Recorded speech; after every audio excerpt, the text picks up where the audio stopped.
Let's now take a look at Ho. user-defined types. User-defined types aren't used that much anymore, but they are useful in certain situations, so you should know how to utilize them.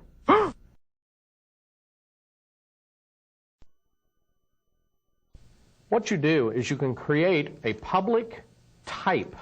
This is another key word in Visual Basic. And you give it a type name. Now what you're doing is you're creating like another data type. You know, when you declare something as string or as currency or as Boolean. In this case, you're going to declare something as an employee underscore type. What you do is you give it all of the elements that you want to have that make up that particular type. So in this case, I've got a bunch of string variables, social security number, first, last, street, city, state, zip. I've got a salary, which is declared as a currency, and a bonus as a Boolean. Now this is as opposed to having to use a variant array with all these subscripts that you just have to use a number for. Now you can actually use very nice names as such.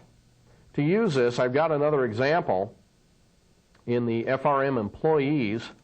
And if we bring up this employee form, this is our form that we had before, what we're going to do is put data into each of these text boxes, of course.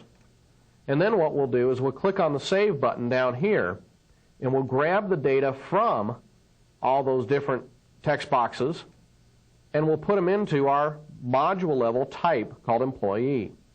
So let's go up to the General Declarations area, and you can find that I have actually declared dim mtype emp as employee underscore type. Remember, this was our user-defined type, and this is the name of the variable that we want to assign as that data type.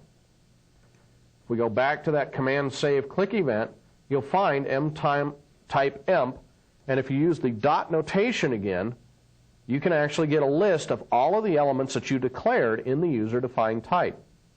Now, as I said, this is kind of a nice way to organize things. You can grab all your data here and it gets stored into basically one variable that you could then pass around and do whatever you're going to do with. In this case, I'm just reporting like a couple different values out of it. But you could pass this one variable to a routine that does something upon this user-defined type. Well, user-defined types look really neat, but we're going to show you a better way to utilize something like this structure a little bit later in the course. Well, in this section, we looked at quite a few things. We looked at variables, how to declare them, the scope and lifetime of variables. We looked at the math and relational operators. We looked at variant data types. We talked about arrays and user-defined types. In the next section, we're going to talk about if statements and do-while loops.